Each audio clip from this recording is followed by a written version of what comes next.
உலகம் எனக்கென்றும் விளங்காதது, உறவே எனக்கென்று விளங்கானது.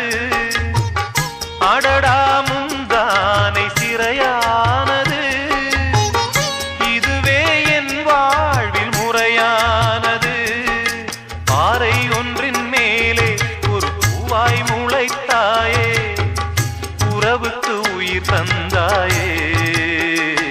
நானே எனக்கு நண்பன் இல்லையே, உன்னால் ஒரு சொந்தம் வந்ததே. என்னைத்தானே தஞ்சம் என்று நம்பி வந்தாய்.